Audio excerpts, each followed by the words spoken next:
결혼 7년 차. 나는 시댁계좌로 매달 600만 원을 보낸다. 시아버지의 당뇨병 약값 내가 냈다. 호주로 유학 간 시누이의 학비 내가 냈다. 시어머니가 매주 청담동 피부과에서 받는 리프팅 시술 비용 그것도 내가 냈다. 나는 그게 가족인 줄 알았다. 추석 당일 조폐 터진 주방 구석에서 4시간 동안 녹두전을 부쳐서 상에 올렸을 때였다.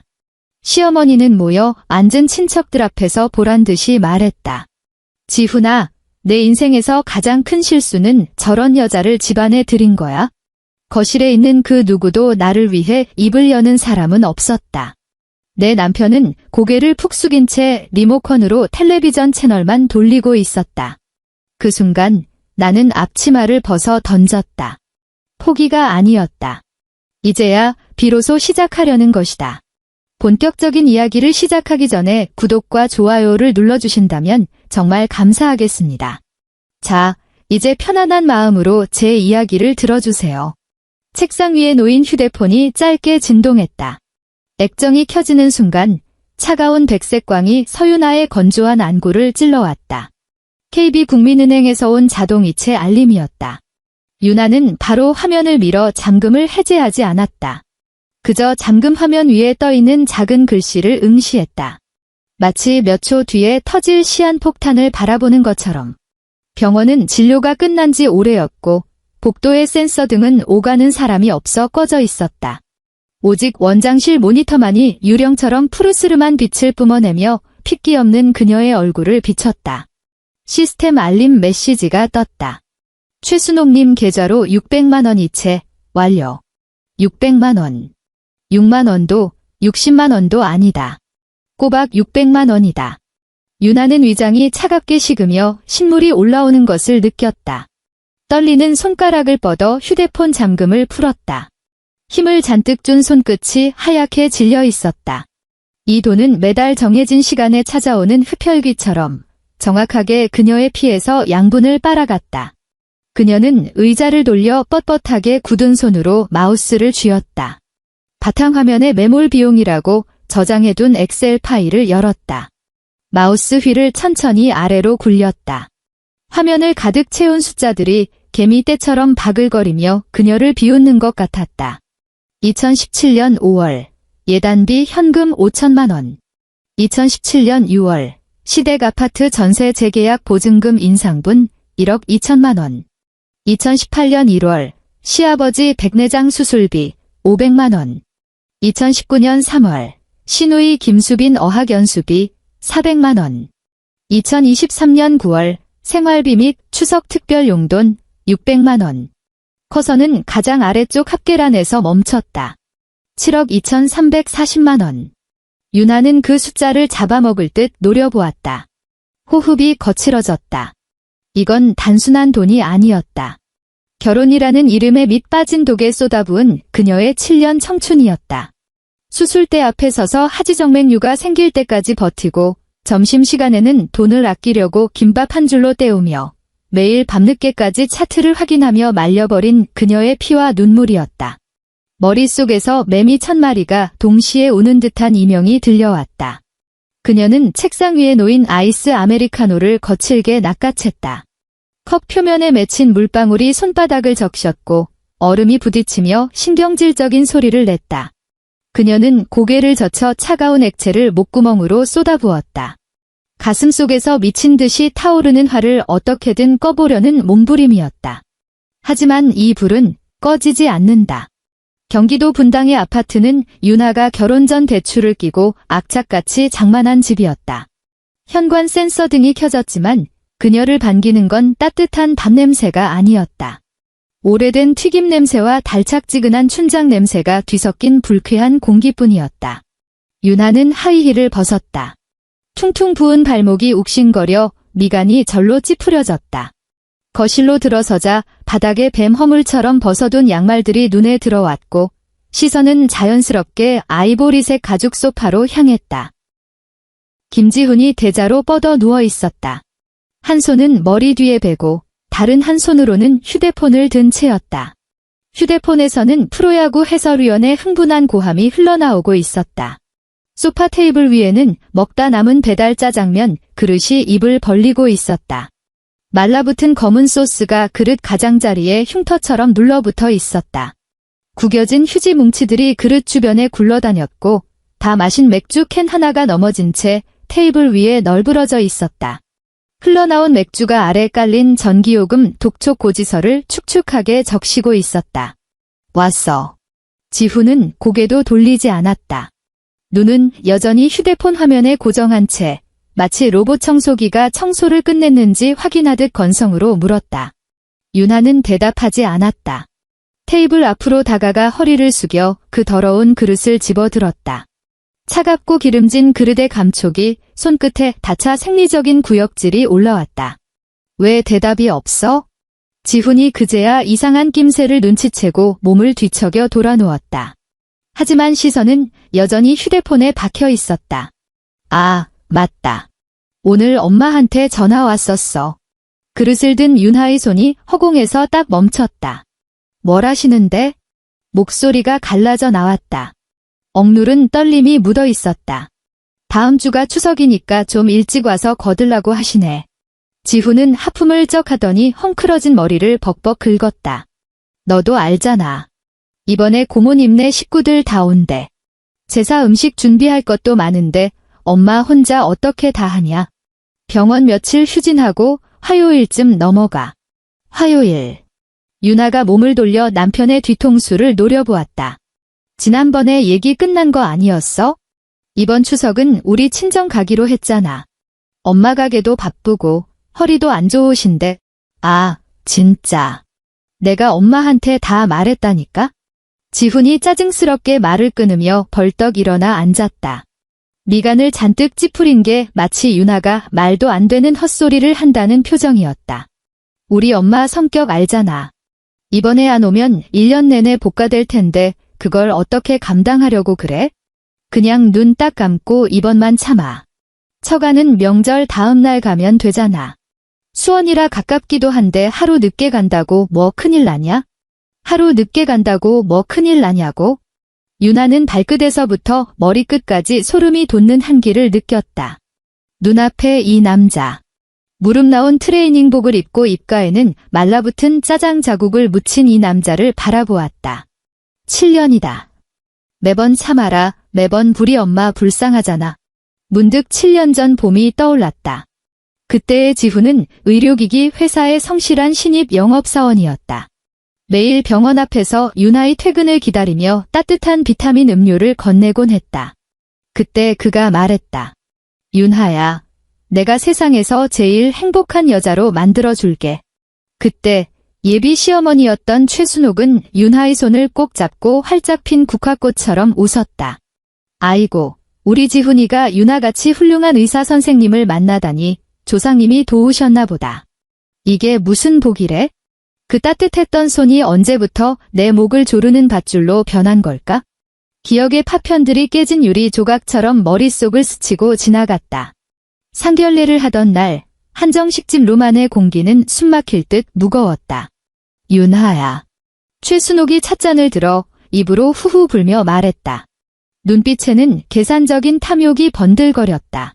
너도 알다시피 우리 집에서 지훈이 대학 공부시키느라 고생 많이 했다. 지금은 말단 영업직이지만 나중에 크게 될 아이야. 사돈댁이 작은 슈퍼마켓 하신다고 들었는데 우리 집 며느리로 들어오려면 기본 예의는 지켜야지 않겠니? 그녀는 잠깐 뜸을 들이더니 손가락 5개를 펴보였다. 결혼식 비용 빼고 예단비로 현금 5천만 원은 해와야겠다. 그게 어른들에 대한 체면이야. 5천만 원. 윤하는 기억한다. 평생 무거운 짐을 나르느라 거칠고 갈라진 손을 쥐어짜며 어머니가 어색한 웃음을 짓던 모습을. 사부인, 그게 어떻게든 마련해 보겠습니다.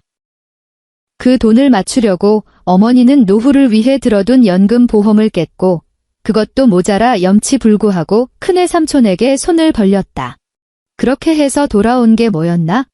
결혼식 날 신혼집에서였다. 최순옥은 새로 들인 양문형 냉장고 앞에 서서 깐깐한 눈초리로 위아래를 훑어보더니 코웃음을 쳤다. 냉장고 브랜드가 이게 뭐니? 인성. 쯧쯧, 사부인도 참 요즘 누가 이런 중소기업 걸 쓴다고. 내가 알았으면 지훈이 데리고 가서 삼성 비스포크로 맞췄을 텐데. 거실에 떡하니 있는데 손님들 오면 창피해서 원. 그 순간 구석에 서 있던 어머니가 죄인처럼 고개를 푹 숙이던 모습이 윤하의 눈에 박혔다. 기억은 녹슨 칼이 되어 윤하의 가슴을 썰어대고 있었다. 그녀는 거실 한복판에 서서 기름기 낀 그릇을 쥔 채 손마디가 하얗게 질리도록 힘을 주었다. 지훈 씨. 윤하의 목소리가 금방이라도 부서질 듯 작게 흘러나왔다. 오늘 내가 어머니한테 얼마 보냈는지 알아? 몰라. 600만 원인가? 지훈은 다시 소파에 드러누우며 시선을 야구 중계로 돌렸다. 왜 그래? 나 지난달에 승진했잖아. 그 정도면 집에 좀 쓸 수도 있지? 엄마가 아버지가 요즘 눈 침침하다고 하셔서 보약이라도 좀 지어 드시라고 한 거야? 승진. 윤하는 그가 너무나 당연하다는 듯 말하는 꼬락서니를 보며 입꼬리를 비틀어 조소했다. MK 메디컬의 에이스 영업사원. 3년 연속 부서 실적 1위. 최연소 차장. 김지훈은 정말 그게 자기 실력이라고 믿는 걸까? 윤하의 병원에서 MK 메디컬의 장비와 소모품을 매년 수억 원어치씩 사주지 않았다면 그녀가 지훈의 실적을 채워주기 위해 선배들이 운영하는 다른 병원까지 소개해주지 않았다면 그는 지금도 수당 몇만 원을 받으려고 길바닥에서 발이 부르트도록 뛰어다니고 있을 것이다. 그런데 그는 이 모든 걸 자신이 마땅히 누려야 할 영광으로 착각하고 있었다. 보약이라. 윤하가 나직이 읊조렸다. 지난달엔 수빈이 필라테스 학원비, 지지난달엔 아파트 관리비 올랐다고. 아, 진짜 사람 피곤하게 하네. 지훈이 휴대폰을 소파에 내던지며 버럭 소리를 질렀다. 고작 돈 몇 푼 가지고 생색은. 내가 돈 좀 번다고 유세 떠냐? 집에 돈 좀 쓰는 게 그렇게 아까워? 내가 외동아들인데 그럼 누가 챙겨? 가서 설거지나 해. 텔레비전 가리지 말고. 윤하는 짜증으로 일그러진 남편의 얼굴을 보며 문득 그가 낯선 타인처럼 느껴졌다. 그녀는 더 이상 대꾸하지 않았다. 등을 돌려 주방으로 향했다. 싱크대에서 물을 틀자 콸콸 쏟아지는 물줄기가 그릇의 오물을 씻어냈다. 차가운 물이 손등에 튀었다. 참자. 마지막이다. 그녀는 수도꼭지를 잠그고 캄캄한 창밖을 응시했다.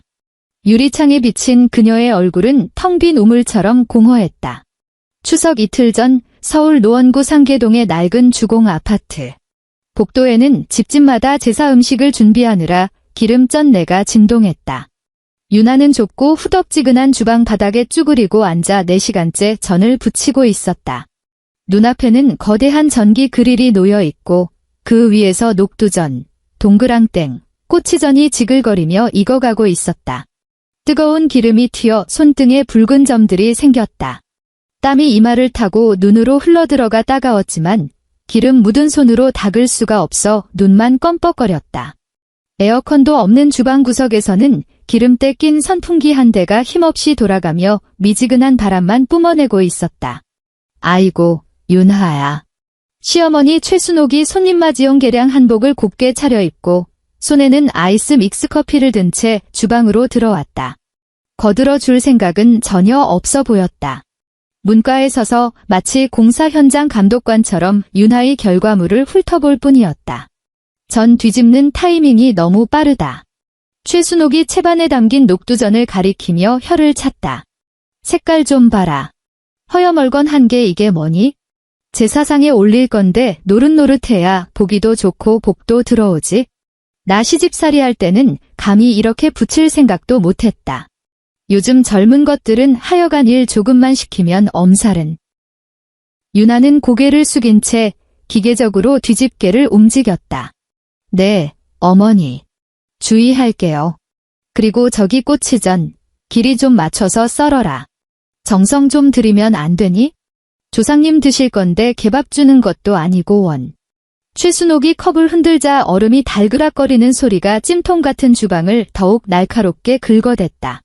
그때 거실에서 와하하 하는 웃음소리가 터져나왔다.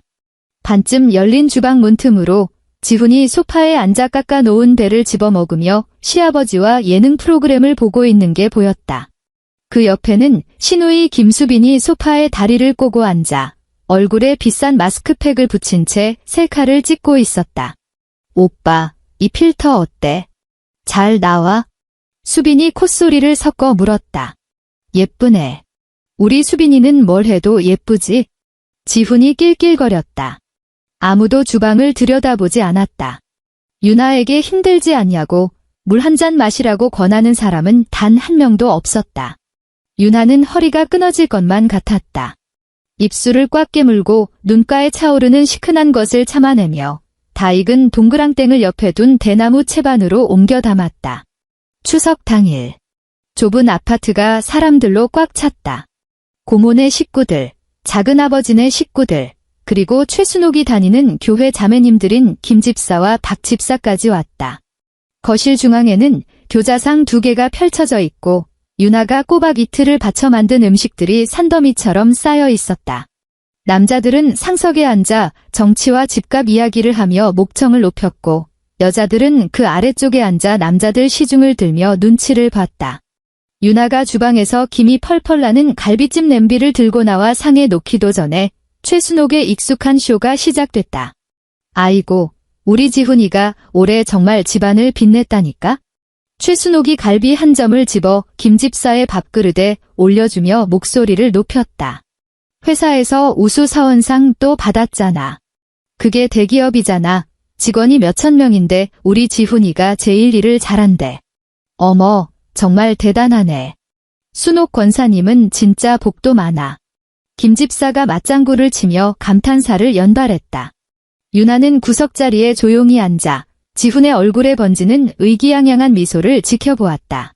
그 우수사원상, 지난달 유나의 병원에서 레이저 장비 3억 원어치를 추가로 계약해줘서 받은 거였다. 계약서 서명란에 사인한 건 유나 자신이었다. 그런데 말이야, 최순옥이 갑자기 땅이 꺼져라 한숨을 쉬더니 얼굴 표정을 순식간에 비련의 여주인공처럼 바꾸었다. 저 아이가 사주에 자식복이 없는지. 결혼한 지 7년이나 됐는데 아직도 집안에 아이 울음소리가 없네. 순간 밥상머리의 공기가 얼어붙었다.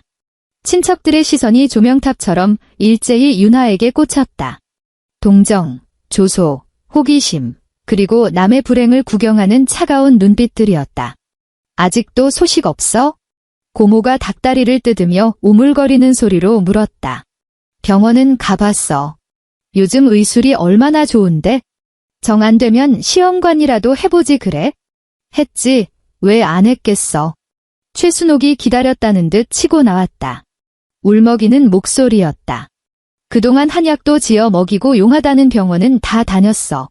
돈을 물 쓰듯이 썼는데도 소식이 없네?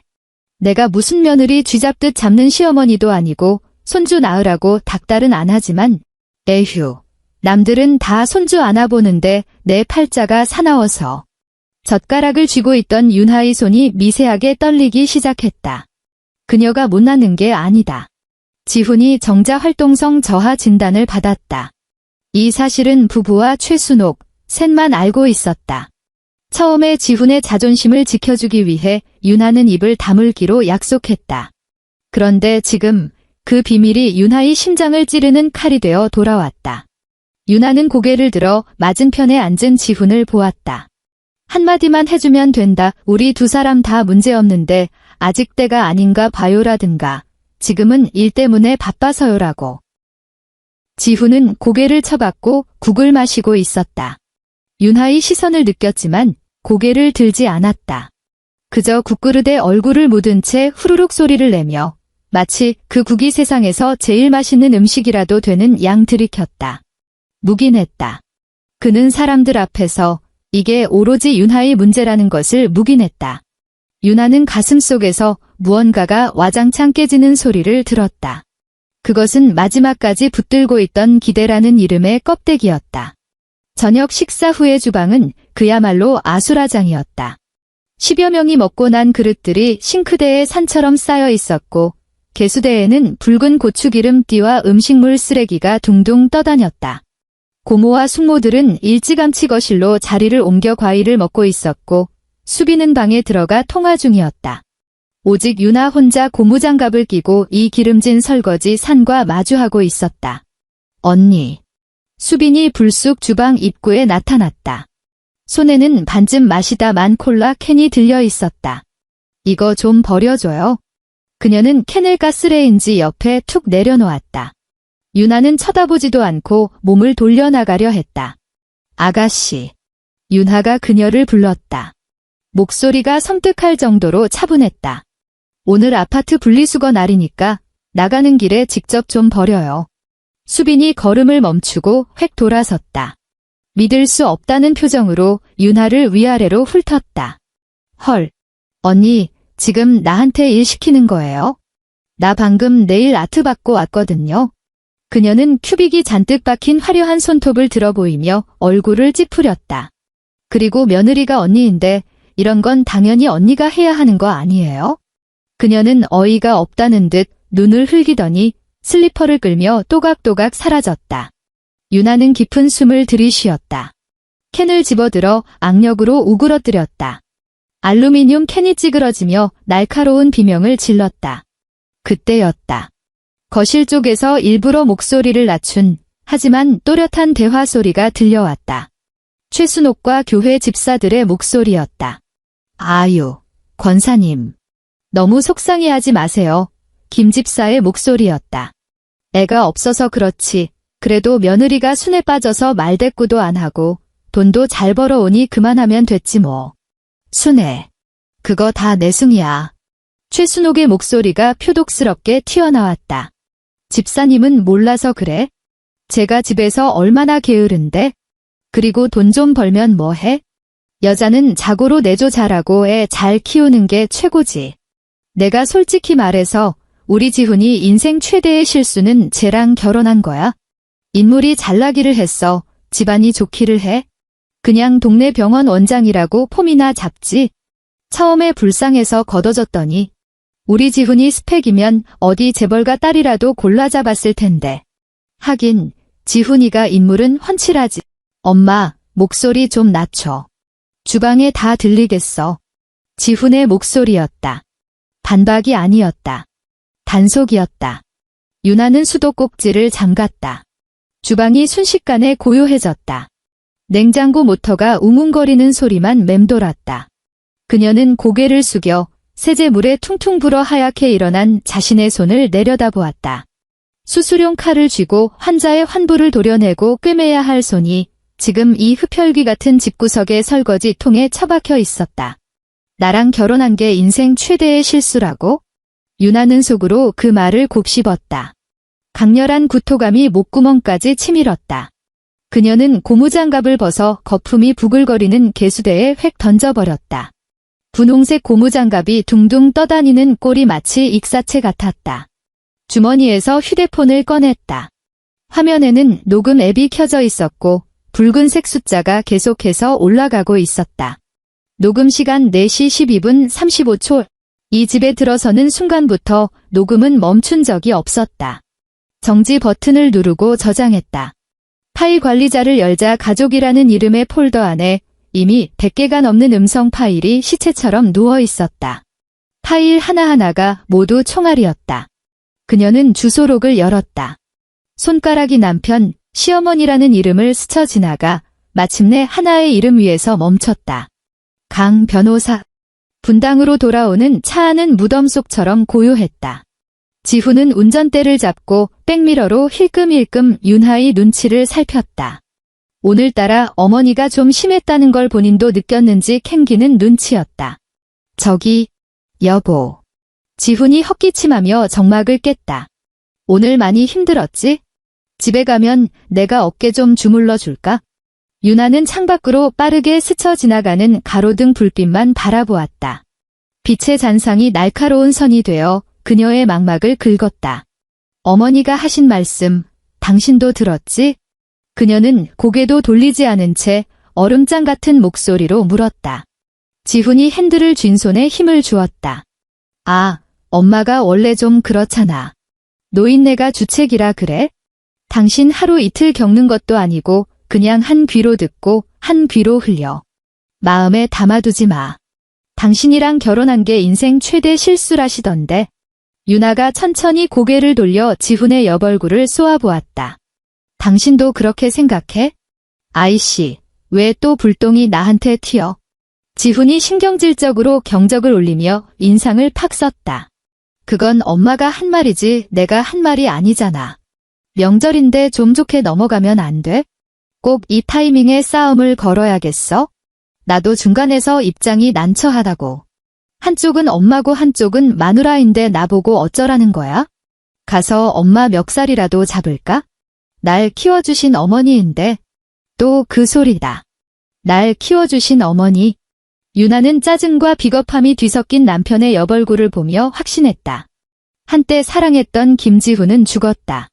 저 기름진 설거지 통 속에서, 끝도 없는 계좌 이체 기록 속에서, 그리고 저 빌어먹을 침묵 속에서 익사했다. 그래. 윤하가 작게 속삭였다. 알았어. 알긴 뭘 알아? 지훈은 윤하가 수긍했다고 착각하며 안도의 한숨을 내쉬었다. 그렇지. 역시 자기가 이해심이 깊다니까. 가서 푹 자자.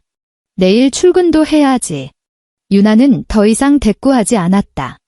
눈을 감자 거대한 거미줄이 보였다. 7년 동안 그녀가 스스로 짜서 자신을 올가매던 현모양처라는 이름의 거미줄. 이제 그 거미줄을 가위로 잘라낼 시간이었다. 추석 연휴가 끝난 첫 평일. 서울 강남구의 프라이빗한 룸카페. 윤하는 창가 자리에 앉아 있었고 맞은편에는 짙은 회색 슈트를 입은 눈매가 날카로운 남자가 앉아 있었다. 강민호 변호사.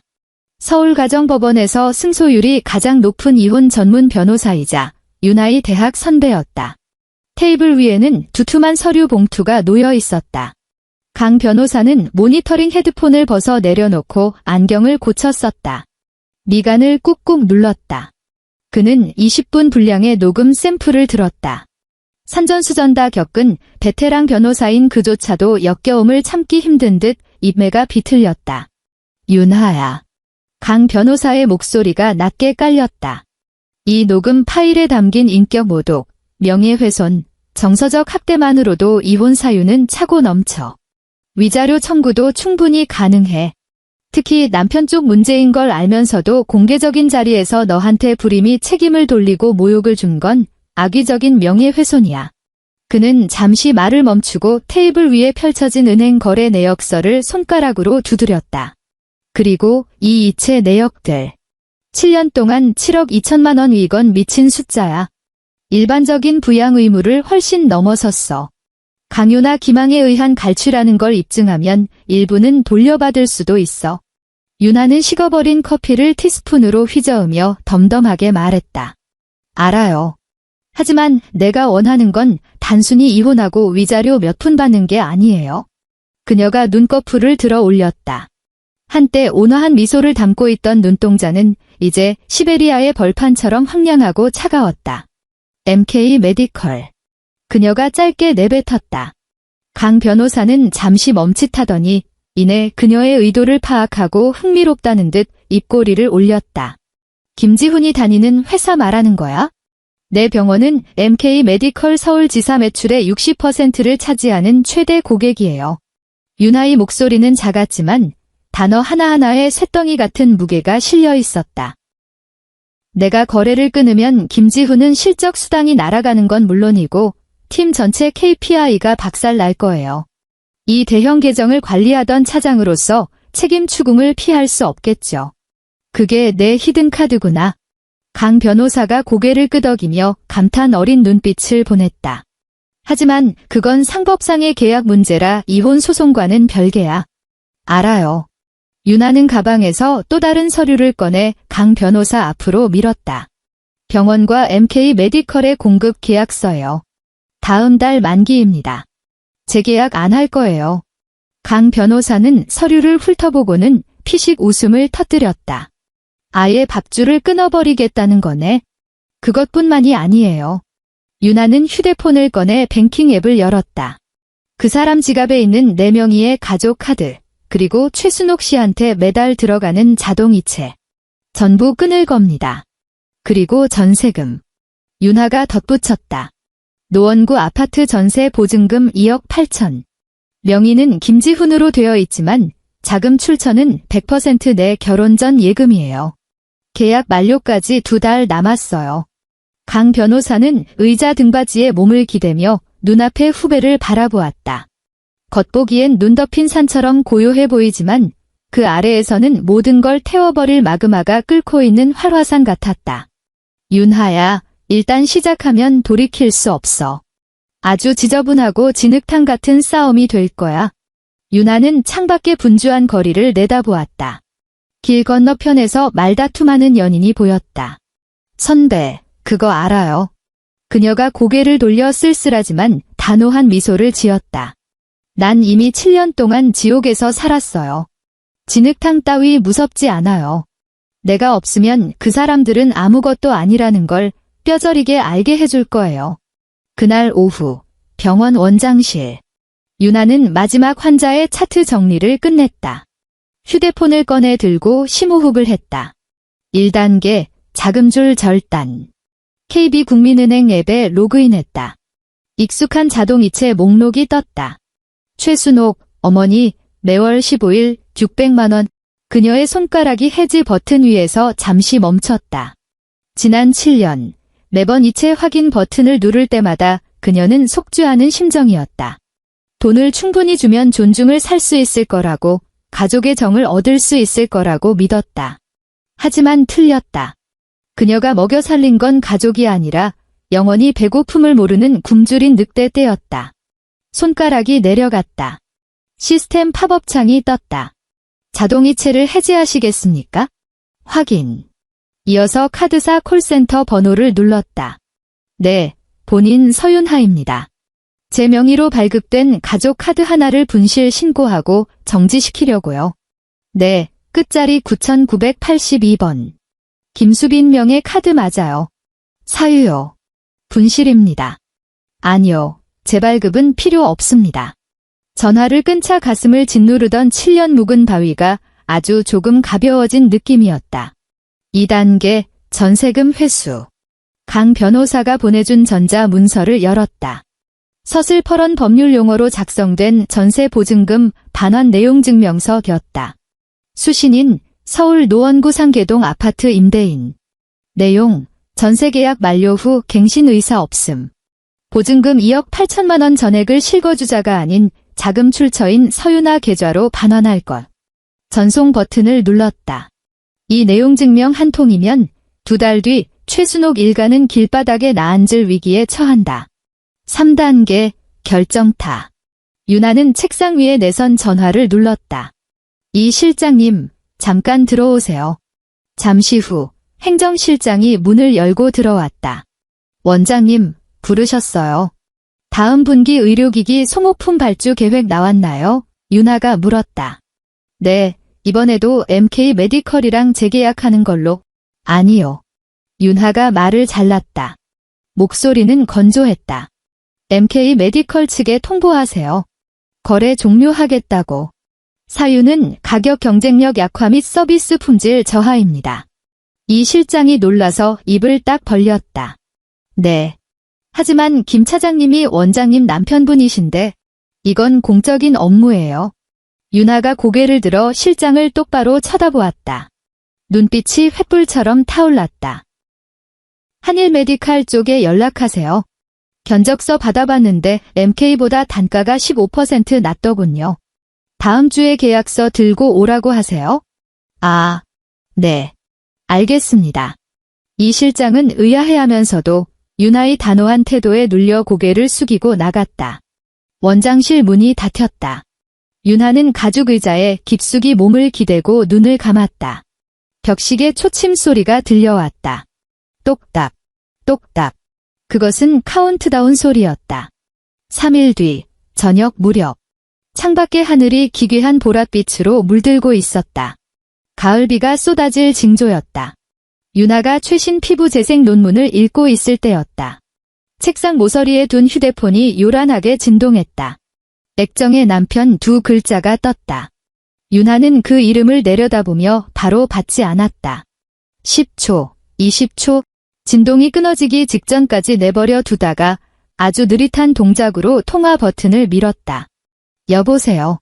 윤하야. 수화기 너머로 지훈의 다급한 목소리가 들려왔다. 지하철 안인지 길거리인지 주변 소음이 시끄러웠다. 어디야? 아직 병원이야? 무슨 일인데? 큰일 났어. 지훈의 목소리는 잔뜩 흥분해 있었다.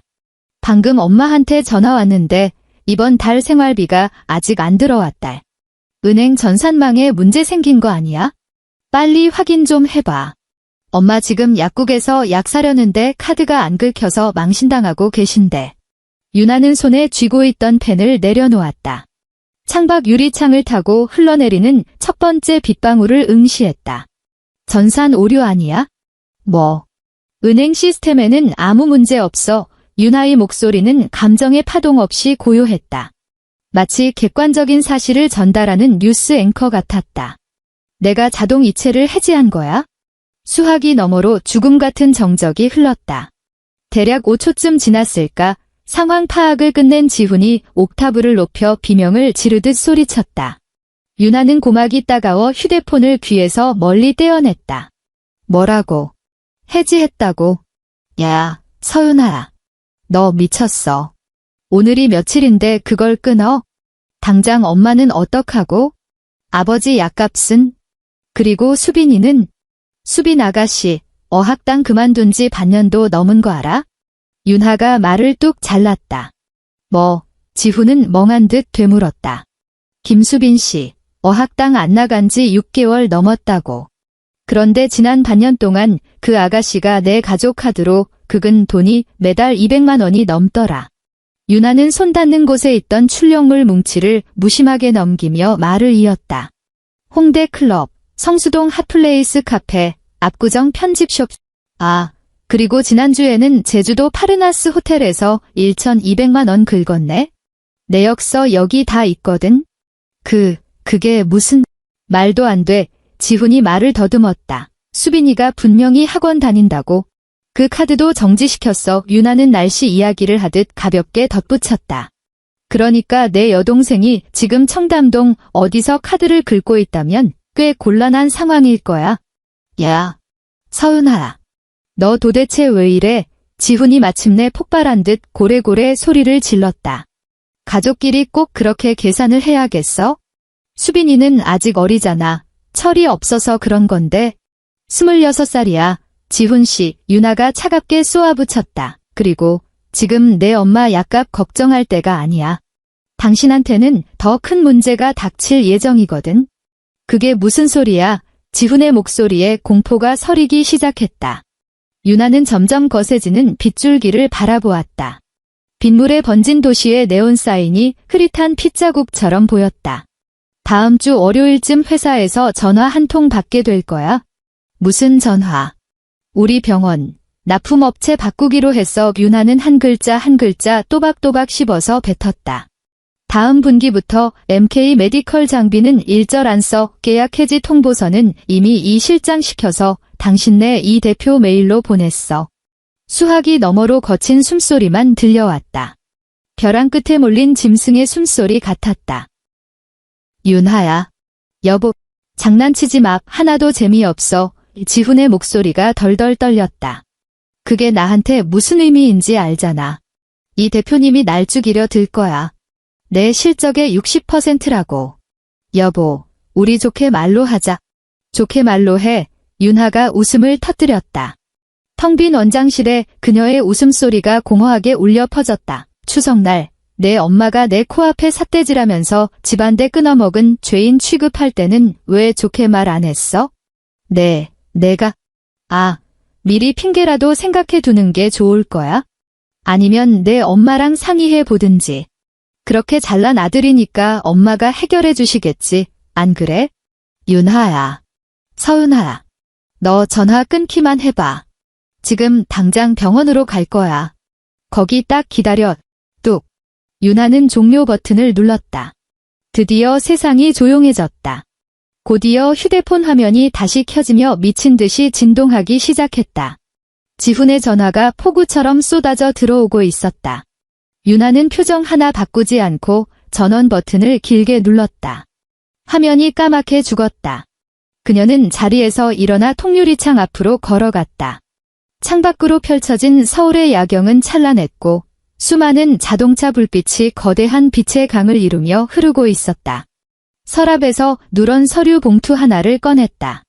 강 변호사가 작성해준 이혼 합의서 초안이었다. 그녀는 조항들을 마지막으로 훑어본 뒤 핸드백 속에 집어넣었다. 딸깍. 핸드백 잠금 장치가 닫히는 소리가 났다. 경쾌하고도 결연했다. 그녀는 우산을 챙겨 원장실을 나섰다.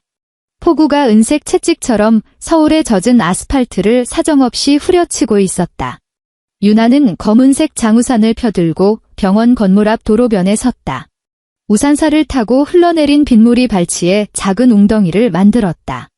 그녀는 바로 주차장으로 가지 않고 흙냄새와 매연이 뒤섞인 축축한 공기를 깊이 들이마셨다.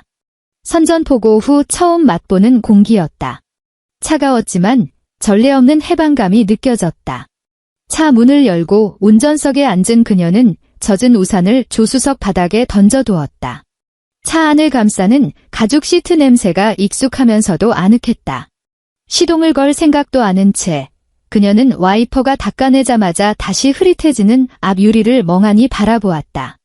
휴대폰이 다시 진동했다. 이번에는 김지훈이 아니었다. 화면에는 시어머니라는 세 글자가 떠 있었다. 하지만 윤하의 연락처 목록에서 그 이름은 이미 본명인 최순옥으로 수정된 지 오래였다. 윤하는 그 이름을 바라보았다. 눈동자에는 그 어떤 감정의 동요도 없었다. 통화 버튼을 누름과 동시에 엄지손가락은 익숙하게 화면 측면의 녹음 버튼을 쓸어 올렸다. 여보세요. 서은아. 수화기를 뚫고 나오는 목소리는 칠판을 손톱으로 긁는 듯 날카로웠다. 차 안의 고요가 순식간에 찢겨나갔다. 너 미쳤니? 태민이가 그러더라. 내가 생활비를 끊었다고? 지금 심히 시어머니 한테 반기 드는 거냐? 내가 경고하는데 지금 당장 1분 내로 돈 붙여. 안 그러면 내일 아침 대바람부터 내 병원 앞에 가서 돗자리 깔고 들어놓을 테니까. 플래카드 걸고 내 환자들한테 다 까발릴 거야. 겉만 번지르르한 원장이 시어머니 굶겨주기는 악질이라고. 유나는 고막이 상할까 봐 휴대폰을 귀에서 살짝 떼어냈다. 전화기 너머 최순옥의 꼴이 눈에 선했다. 김치 국물 튄 잠옷바람으로 소파에 한쪽 다리를 올린 채 침을 튀기며 소리치고 있을 것이다. 흥분해서 주름 사이에 파운데이션이 낀 채로. 예전 같으면 이런 협박에 겁을 먹고 사과하고 그놈의 체면 때문에 바로 돈을 보냈을 것이다. 하지만 지금은 그저 우스웠다. 어머니 윤하의 목소리는 병리 보고서를 낭독하듯 차분했다. 방금 병원 앞에서 시위하고 영업 방해하겠다고 하셨죠. 그래. 이제야 겁이 나냐? 무서우면 당장 형법 제314조 허위사실 유포나 위력으로 타인의 업무를 방해한 자는 5년 이하의 징역 또는 1,500만 원 이하의 벌금에 처합니다. 유나가 말을 끊고 치고 들어갔다. 속도는 빠르지도 느리지도 않게 글자 하나하나가 쟁반 위에 떨어지는 옥구슬처럼 명료했다. 그리고 방금 제 명예를 훼손하겠다고 협박하신 거 형법 제283조 협박죄 구성 요건에도 딱 들어맞네요. 수화기 너머가 갑자기 조용해졌다. 낡은 풀무질 소리 같은 최순옥의 거친 숨소리만 들려왔다. 제 담당 변호사가 어머니 형량 계산해 드리는 걸 아주 기뻐할 거예요. 정말로 오시면 전 바로 경찰 부릅니다. 그럼 경찰차 타고 가는 건 제가 아니라 어머니가 되시겠죠? 교회에서 20년 동안 공들여 쌓으신 천사표 권사님 이미지, 그날로 박살 나는 겁니다. 너. 최순옥의 목소리가 떨리기 시작했다. 방금 전에 기세등등함은 사라지고 믿을 수 없다는 공포가 그 자리를 채웠다. 내가 감히 날 협박해? 내가 내 시어머니야. 근본도 없는 게 어디서? 하나 더요. 유나가 다시 말을 자르며 빗물에 씻겨 흐릿해진 서울 야경을 응시했다. 지훈 씨가 아직 말 안 했나 보네요. 생활비뿐만 아니라 지금 살고 계신 노원구 아파트 전세 계약 2달 남았어요. 그거 제 돈인 거 아시죠? 이사 준비하세요. 그녀는 상대방이 저주를 퍼부을 틈도 주지 않고 전화를 끊어버렸다. 차 안은 다시 죽음처럼 고요해졌다. 차 지붕을 때리는 빗소리만이 둥, 둥, 둥, 그녀를 응원하는 북소리처럼 울렸다. 윤하는 시동을 걸었다. 엔진이 낮게 으르렁거리며 그녀를 싣고 칠흑 같은 빗속으로 미끄러져 들어갔다. 그 주 주말, 서울 하늘은 금방이라도 무너져 내릴 듯 잔뜩 흐려 있었다. 토요일 오전 10시. 윤하는 병원 당직 대신 차를 몰고 노원구 상계동으로 향했다.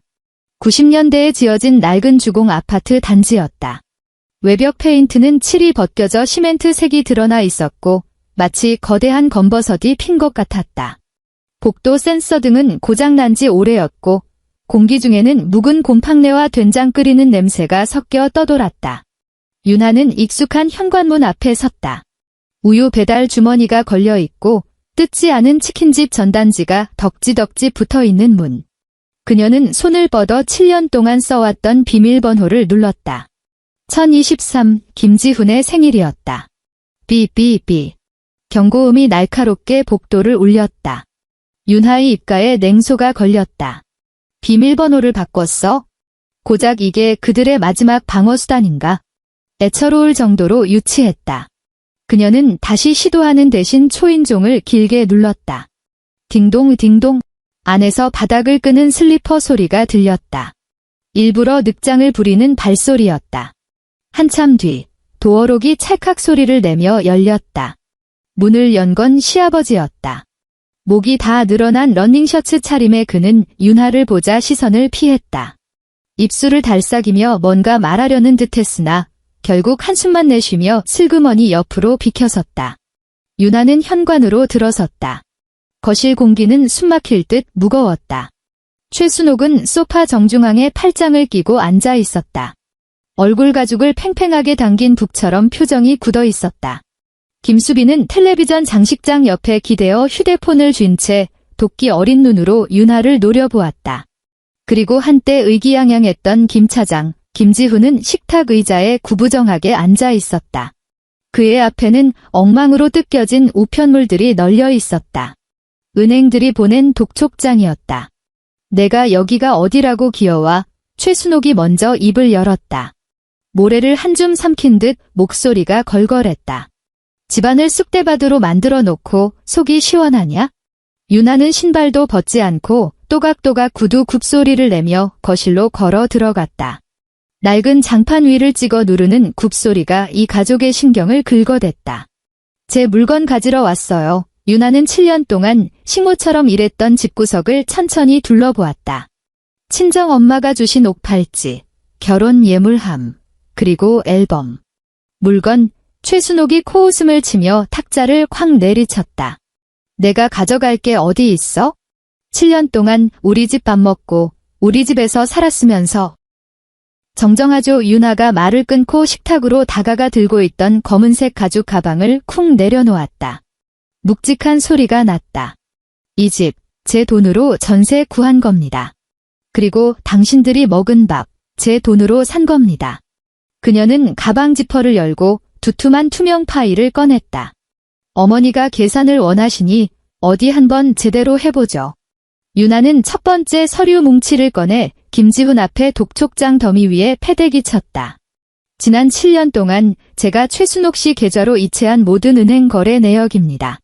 날짜, 시간, 메모까지 다 찍혀 있어요. 그녀는 첫 장을 넘겨 깨알 같은 숫자들을 손가락으로 가리켰다. 2017년 전세 재계약금 1억 2천. 2018년 어머니 상안검 수술비 300만 원, 2019년 아버님 임플란트 800만 원, 그리고 매달 300만 원에서 시작해 600만 원까지 야금야금 올린 생활비. 윤하의 목소리가 적막한 거실에 울려 퍼졌다. 차갑고 잔혹하며 감정이라곤 한 톨도 섞이지 않은 목소리였다. 총합계 7억 2,340만 원. 그녀는 고개를 들어 좌중을 서늘한 눈빛으로 훑었다. 이 7억이 넘는 돈 중에 김지훈 씨가 번 돈이 10원이라도 섞여 있나요? 어머니가 보태신 돈이 있나요? 최순옥의 얼굴이 순식간에 불그락푸르락해졌다. 그녀는 입을 딱 벌리고 가슴을 들썩였다. 뺨이라도 한 대 얻어맞은 표정이었다. 그녀는 윤하의 순종에 익숙해져 있었다. 윤하의 침묵을 당연하게 여겼다. 평소 순한 양 같던 며느리가 저격수처럼 모든 장부를 기록하고 있을 줄은 꿈에도 몰랐던 것이다. 너 인연이. 최순옥이 분을 이기지 못하고 식탁 위에 있던 물컵을 낚아챘다. 방금 김지훈이 마시다 남긴 물이었다. 촥! 차가운 물이 윤하의 얼굴과 가슴팍에 끼얹어졌다. 물방울이 윤하의 머리카락 끝에서 뚝뚝 떨어졌다. 흰색 실크 블라우스가 젖어 피부에 달라붙으며 투명하게 비쳤다. 볼품없고 초라한 모습이었다. 거실에는 죽음 같은 정적이 흘렀다. 김지훈은 기겁하며 자리에서 일어났고 시아버지는 구석으로 몸을 움츠렸다. 수빈은 입을 틀어막았다. 윤하는 비명을 지르지도 피하지도 않았다. 심지어 눈 하나 깜짝하지 않았다. 그녀는 아주 우아한 동작으로 가방에서 손수건을 꺼내 얼굴의 물기를 톡톡 닦아냈다. 마치 고급 레스토랑에서 식사를 마친 사람처럼 침착했다.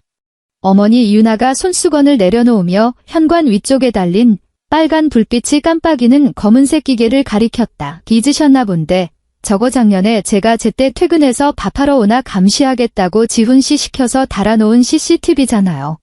최순옥의 얼굴이 백지장처럼 하얗게 질렸다. 방금 물 끼얹으신 거, 욕설하신 거, 영상이랑 음성까지 다 녹화됐겠네요. 이 영상 경찰에 넘기고 7억 원 경제사범으로 고소하면 판사님이 뭐라고 하실까요? 폭행죄, 모욕죄. 윤하야. 김지훈이 마침내 무너져 내렸다. 그는 식탁을 돌아 나와 윤하의 팔을 잡으려 했다. 역겨울 정도로 애처로운 표정이었다. 그러지 마. 우리 엄마잖아. 욱해서 그러신 거야? 우리 가족이잖아. 좋게 해결하자. 응. 일단 생활비 다시 보내주고 회사 일은? 회사 일은 어떻게 됐는데? 윤하가 몸을 비틀어 그의 손을 피했다. 7년을 한 이불 덮고 산남자를 벌레 보듯 내려다보았다. 김지훈의 손이 허공에서 멈췄다. 눈시울이 붉어지고 머리는 헝클어진 꼴이 비 맞은 유기견 같았다.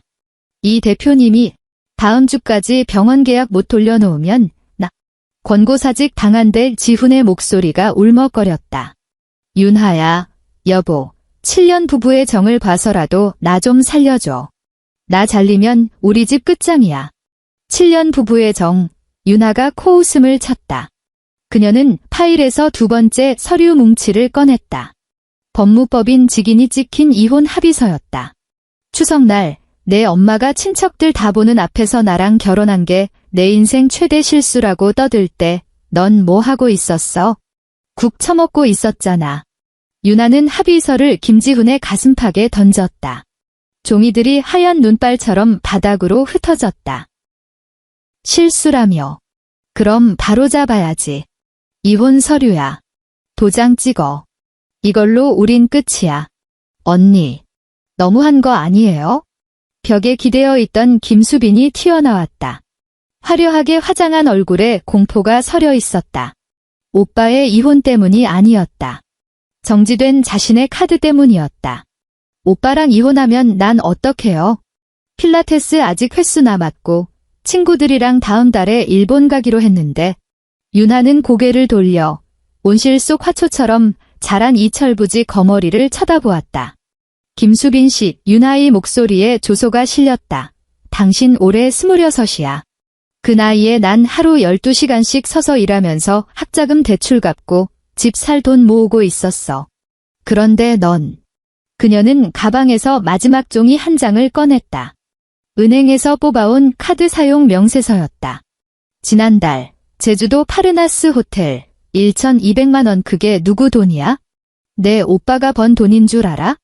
아니, 내가 남의 입 벌려서 임플란트 심고 하루 종일 레이저 쏴서 번 피 같은 돈이야.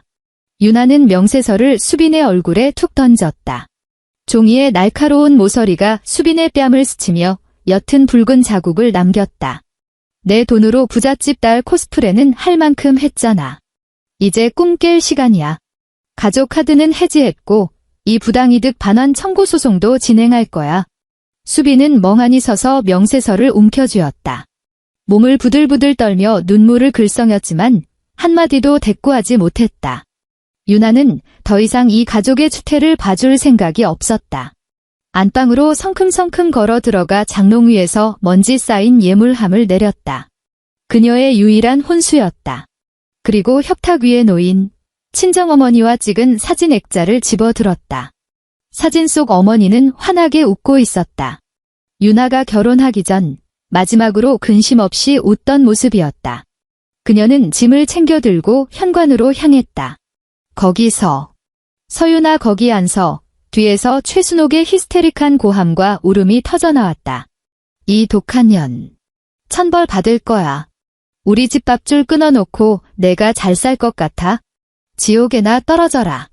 유나는 문고리를 잡은 채 멈칫했다. 뒤를 돌아보지 않고 등 뒤로 나직하게 말했다. 지옥. 난 이미 거기서 7년을 살았어. 이제 당신들 차례야. 그녀는 문을 밀었다. 비는 그쳐 있었다. 하늘은 여전히 흐렸지만 숨막히던 곰팡내 대신 차가운 바람 냄새가 났다. 아, 참, 유나가 문을 닫기 전 마지막 쐐기를 박았다. 전세 보증금 반환 내용 증명, 내일쯤 집주인이 받을 거예요. 딱 2달 남았습니다. 안 비워주면 법원 집행관들이 와서 짐 드러낼 겁니다. 가구마다 빨간 딱지가 덕지덕지 붙은 꼴은 좀 보기 흉할 테니까 알아서들 하세요. 쾅. 현관문이 둔탁한 소리를 내며 닫혔다. 탐욕과 계산, 어리석음으로 가득 찬 그 집구석이 완벽하게 차단되었다. 문 안쪽에서 최순옥의 통곡 소리와 김지훈이 무언가를 때려 부수는 소리가 희미하게 들려왔다. 유나는 복도에 서서 깊게 숨을 들이마셨다. 품에 안은 액자를 내려다보며 사진 속 어머니의 얼굴을 엄지로 쓸어보았다. 엄마, 그녀가 속삭였다. 우리 집에 가자. 3개월 후 서울 가정법원. 법정 안의 공기는 엄숙하고 서늘했다. 높은 천장에 매달린 형광등 불빛이 사람들의 얼굴을 창백하게 비췄다. 유나는 원고석에 앉아 있었다. 군더더기 없는 검은색 정장을 입고 머리를 단정하게 묶은 모습이었다. 강 변호사는 그녀 옆에서 산더미 같은 증거 자료를 정리하고 있었다. 피고석의 김지훈은 10년은 늙어 보였다. 다림질도 안 된 양복을 입고 눈가는 퀭했으며 수염은 덥수룩했다. 참고인석 맨 앞줄에 앉은 최순옥은 목을 잔뜩 움츠린 채였다. 예전의 기세등등함은 온데간데 없고 겁먹은 눈으로 주위를 두리번거렸다. 증거 녹취를 재생하겠습니다. 판사의 목소리가 텅 빈 법정을 울렸다. 서기보가 재생 버튼을 눌렀다. 지지직거리는 잡음 뒤로 최순옥 특유의 앙칼지고 표독스러운 목소리가 고성능 스피커를 통해 법정 구석구석으로 퍼져나갔다. 지훈이 인생에서 가장 큰 실수는 쟤를 집안에 들인 거야? 인물이 잘나기를 했어. 집안이 좋기를 해. 애를 낳기를 해. 전 부치는 꼬라지하고는 색깔이 그게 뭐니? 지훈이가 마음이 약해서 걷어졌더니 한마디 한마디가 김지훈과 최순옥의 뺨을 후려치는 따귀 같았다. 방청석 곳곳에서 쯧쯧거리는 소리와 비웃음이 터져나왔다. 최순옥은 고개를 푹 숙이고 쥐구멍이라도 찾고 싶은 듯 몸을 비틀었다. 녹음이 끝났다. 법정 안에는 잠시 무거운 침묵이 흘렀다. 강 변호사가 자리에서 일어나 안경을 고쳐 썼다. 목소리에는 힘이 실려 있었다. 존경하는 재판장님. 녹취에서 확인되듯 원고 서윤아는 7년의 결혼 생활 동안 피고 및 그 가족들로부터 지속적인 정서적 학대, 인격 모독, 그리고 경제적 착취를 당해왔습니다. 그는 두툼한 은행 거래 내역 분석 보고서를 들어 보였다. 이것은 지난 7년간 원고가 피고의 가족에게 일방적으로 지출한 비용 명세입니다. 총액 7억 2,340만 원을 받는 피고 김지훈은 이 기간 동안 극히 일부의 개인 용돈을 제외하고는 가계 경제에 기여한 바가 전무합니다. 심지어 이 막대한 금액의 대부분은 피고 모친의 사치와 피고 여동생의 유흥비로 탕진되었습니다.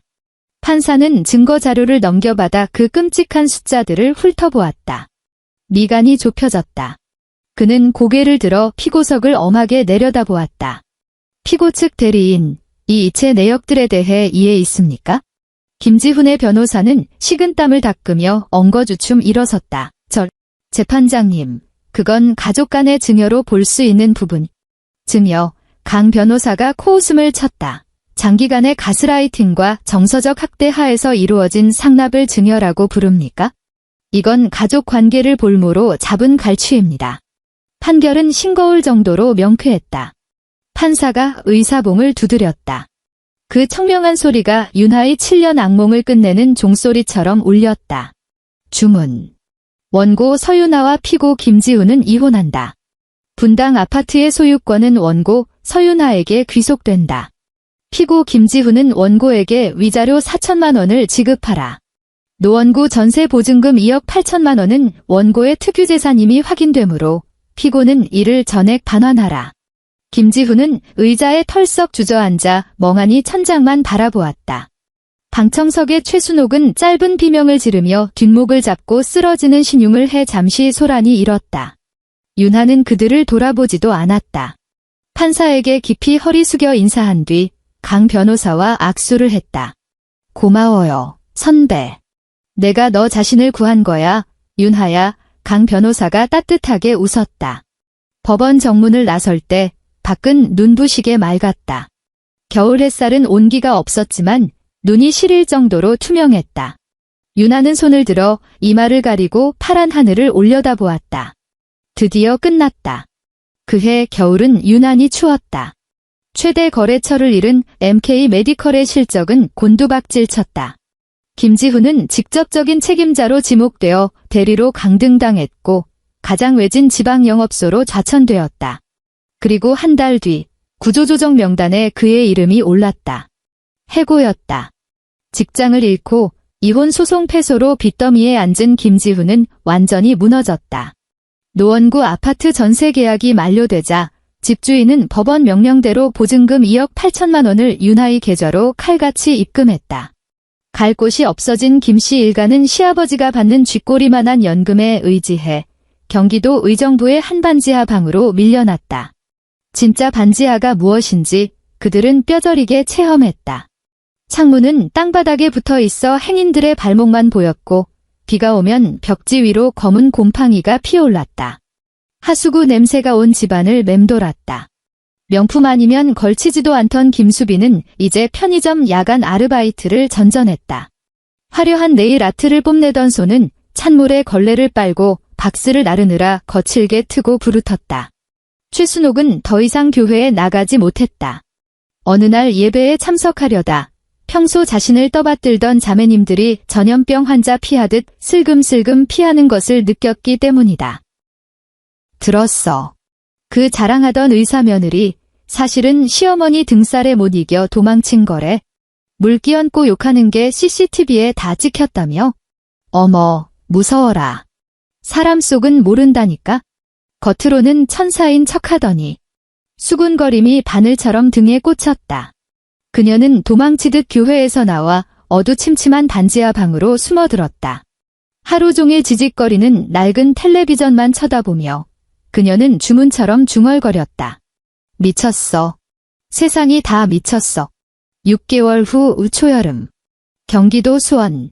오래된 칼국수 전문점. 가게 안은 멸치, 육수의 구수한 냄새와 하얀 김으로 가득했다. 윤하는 심플한 린넨 셔츠를 입고 머리를 아래로 느슨하게 묶고 있었다. 반년 전보다 5살은 어려 보였다. 그녀는 어머니 맞은편에 앉아 양념장을 국물에 풀고 있었다. 윤하야, 많이 먹어라. 어머니가 갓 담근 겉절이를 윤하의 접시에 올려주며 흐뭇하게 바라보았다. 요새 살이 좀 내린 것 같다. 병원 일이 많이 바쁘니? 안 바빠. 엄마. 윤하가 아삭한 김치를 베어 물며 웃었다. 이번에 거래처 바꾸고 나서 장비 효율이 훨씬 좋아졌어. 예전처럼 매일 야근 안 해도 돼? 그럼 다행이고. 내가 마음 편하면 엄마는 더 바랄 게 없다. 그때 테이블 위에 올려둔 윤하의 휴대폰이 짧게 진동했다. 저장되지 않은 번호로 온 카카오톡 메시지였다. 하지만 프로필 사진을 본 순간 윤하는 단번에 그가 누구인지 알아챘다. 김지훈의 최근 셀카였다. 배경은 싸구려 술집인 듯 했고 그의 눈은 술에 취해 흐리멍덩하게 풀려 있었다. 화면에는 구질구질한 장문의 메시지가 떠 있었다. 윤하야. 나 지훈이야. 잘 지내? 나는 내가 너무 보고 싶다. 내가 잘못했어. 정말 뼈저리게 반성하고 있어. 지난 반년 동안 하루도 후회 안 한 날이 없어. 엄마도 많이 뉘우치고 계셔. 지금 몸도 많이 안 좋으시고. 우리 한 번만 만나주면 안 될까? 커피라도 한잔 하자. 다시 시작할 수 없을까? 역겨운 구걸과 감성파리로 점철된 문장이었다. 윤하는 미간 하나 찌푸리지 않았다. 후회. 아니, 그들은 윤하를 잃어서 후회하는 게 아니다. 마음대로 돈을 뽑아 쓸 수 있는 ATM 기계를 잃어서 후회하는 것뿐이다. 만약 지금 그녀가 빈털털이라면 김지훈은 쳐다보지도 않을 위인이다. 그녀는 메시지를 끝까지 읽지도 않았다. 손가락이 화면 위에서 능숙하게 움직였다. 길게 누르기, 차단, 삭제. 썩은 살을 도려내듯 망설임 없는 손놀림이었다. 누구니? 어머니가 물었다. 아, 보험 권유 문자야. 윤하는 휴대폰을 뒤집어 놓고 환하게 웃었다. 신경 안 써도 돼. 요즘은 스팸이 너무 많아. 어머니가 즉 혀를 차며 윤하의 그릇에 국물을 더 떠주었다. 얼른 먹어. 국수 불겠다. 응, 진짜 맛있다. 윤하는 고개를 숙여 김이 모락모락 나는 칼국수를 크게 한 젓가락 떴다. 뜨거운 기운이 얼굴을 감싸 안았다. 따뜻했다. 창밖에는 초여름의 햇살이 푸른 플라타너스 잎사귀 사이로 쏟아져 내리고 있었다. 눈부시게 찬란한 오후였다. 휴대폰이 다시 반짝였다. 이번에는 병원 행정실장, 이 실장의 메시지였다. 원장님, 한일메디칼이랑 신규 장비 계약건 도장 찍었습니다. 저쪽에서 성의 표시로 3년 무상 애즈 넣어줬고요. 그리고 지난달 병원 매출, 개원 이래 최고 기록 찍었습니다. 축하드려요. 메시지를 확인한 윤하의 입가에 비로소 진심 어린 미소가 번졌다. 그녀는 젓가락을 내려놓고 얼음물을 한 모금 마셨다. 차갑고 청량하고 뼛속까지 시원했다. 이것이야말로 진짜 사는 맛이었다. 끝. 오늘 이야기는 여기까지입니다. 끝까지 들어주셔서 감사합니다. 구독과 좋아요는 큰 힘이 됩니다. 그럼 다음 영상에서 뵙겠습니다. 안녕히 계세요.